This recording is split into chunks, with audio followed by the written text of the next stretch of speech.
হরিনারায়ণ চট্টোপাধ্যায়ের লেখা আমরা ভূতেরা গল্পটা শোনার পর একটা অদ্ভুত অনুভূতি হয়, তাই না? একদম ঠিক। ভয়ে বলবো না, কেমন যেন শিরশিরানি একটা ব্যাপার। হ্যাঁ, চলুন আজ গল্পটা নিয়েই কথা বলি। এর পড়তে পড়তে যে ঘটনাগুলো ঘটে সেগুলো একটু মনে করা যাক। বেশ, তো শুরুটা তো কথকে ছোটবেলা দিয়ে। ঠিক, উনি ছোটবেলা থেকে ভূতের ব্যাপারে খুব আগ্রহী ছিলেন।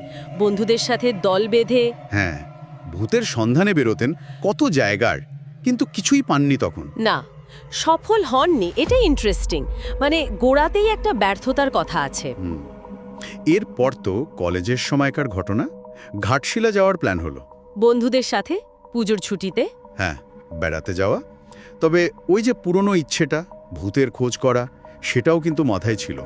ঘাটশিলা জায়গাটারও তো একটা নাম ছিল, ভুতুরে জায়গা হিসাবে। হ্যাঁ হ্যাঁ, পালমার সাহেবের কুঠি, আরও কি সবের কথা শোনা যেত, তো একটা প্রত্যাশা ছিলই হয়তো। তারপর এলো হাওড়া স্টেশন থেকে ট্রেন ধরার পালা।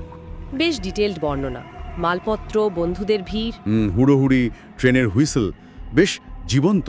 ট্রেনেও কিন্তু ভূতের প্রসঙ্গ উঠল। একজন সহযাত্রী ভূতের বই পড়ছিলেন। ঠিক। আর তারপর ওই ঘটনাটা, কামরার আবছা আলোতে। হ্যাঁ, কথক দেখলেন দুজন ছায়ামূর্তির মতো লোক দাঁড়িয়ে স্থির। ওফ, ওই মুহূর্তটা, যদিও পরে বোঝা গেল ওরা সাধারণ যাত্রী, ঘুমোচ্ছিল হয়তো বা অন্য কিছু। কিন্তু ওই প্রথম দেখার ধাক্কাটা মনে একটা দাগ কেটে যায়। একদম। পরিবেশটা তৈরি হচ্ছিল, বাইরের অন্ধকার, ট্রেনের দুলুনি, ভূতের আলোচনা, সব মিলিয়ে। তারপর ট্রেন পৌঁছলো ঘাটশিলা। নামলেন ওরা। স্টেশনটা কেমন ছিল? বেশ নির্জন, রাতের বেলা লোকজন বিশেষ নেই, ফাঁকা ফাঁকা। আর কথকের বন্ধু শোলেন, তার তো ওখানে থাকার কথা, সে আসবে বলেছিল। হ্যাঁ, সে ওদের নিয়ে যাওয়ার জন্য স্টেশনে আসবে বলেছিল, কিন্তু এলো না। অপেক্ষা চলল। এই সময়টা কেমন যেন থমথমে। ঠিক, নির্জন স্টেশন, রাত বাড়ছে, বন্ধু আসছে না, একটা উদ্বেগ তো তৈরি হয়। কাফিদের পর একটা সাইকেল রিকশা এলো শোলেনের জন্য।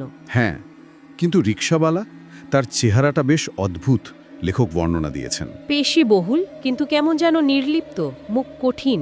আর তারপরই শোলেন এলো, কিন্তু সে যেন অন্য মানুষ। চুপচাপ, ঘোরের মধ্যে, বন্ধুদের দিকে তাকাচ্ছেও না ঠিক করে। এই জায়গাটা সাংঘাতিক। কোনো হইচই নেই, কিচ্ছু না, শুধু এই অস্বাভাবিক নীরবতা। রিকশাওয়ালাও চুপ, শোলেনও চুপ। কথকের তো ভীষণ চিন্তা হলো। এ কেমন শোলেন, কি হয়েছে ওর?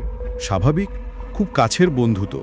উনি তখন ঠিক করলেন পিছু নিতে হবে, দেখা যাক কোথায় নিয়ে যায় রিকশা। হ্যাঁ, নিজের মালপত্র স্টেশনে রেখেই অন্য একটা সাইকেল রিকশা ভাড়া করলেন। বললেন ওই সামনের রিকশাদার পিছু নিতে। শুরু হলো সেই রাতের অন্ধকারে অনুসরণ, রাস্তাঘাট অচেনা। সামনে ওই অদ্ভুত রিকশা, তাতে ঘোরের মধ্যে থাকা বন্ধু, ভাবলেই গায়ে কাটা দেয়।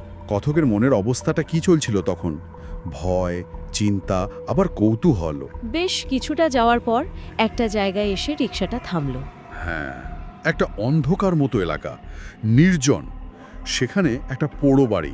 দেখেই মনে হয় পরিত্যক্ত, ভুতুরে গোছের। একদম। সেই বাড়ির সামনে রিকশাটা দাঁড়ালো, রিকশাওয়ালা শোলেনকে নামালো। আর নামিয়ে দিয়েই কোনো কথা না বলে অন্ধকারে মিলিয়ে গেল।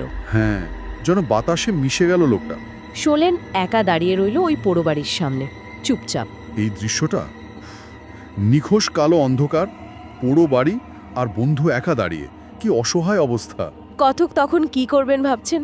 এগিয়ে গেলেন একটু, টর্চ জেলে। দেখলেন বাড়ির দরজাটা বাইরে থেকে তালা বন্ধ। ভেতরে ঢোকার উপায় নেই। ঠিক সেই সময় একটা মোটর গাড়ি এসে থামল সেখানে। হেডলাইটের আলো পড়ল। গাড়ি থেকে একজন ভদ্রলোক নামলেন। তিনি কথককে ওই সময়ে ওই জায়গায় দেখে খুব অবাক। হ্যাঁ, জিজ্ঞেস করলেন ওখানে কি করছেন। বলেন জায়গাটা মোটেও ভালো নয়। জানালেন যে কিছুদিন আগেই ওখানে নাকি এক ডাক্তার খুন হয়েছেন। শুধু তাই না, জায়গাটা ডাকাতদের আড্ডাস্থল বলেও পরিচিত।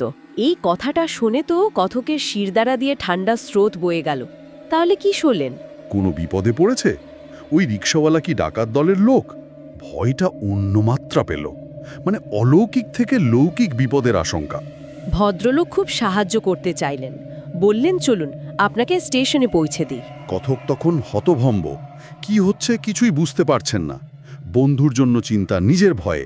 আর ঠিক সেই মুহূর্তে ওই চরম বিভ্রান্তির মধ্যে ওর খেয়াল হলো। কি খেয়াল হলো?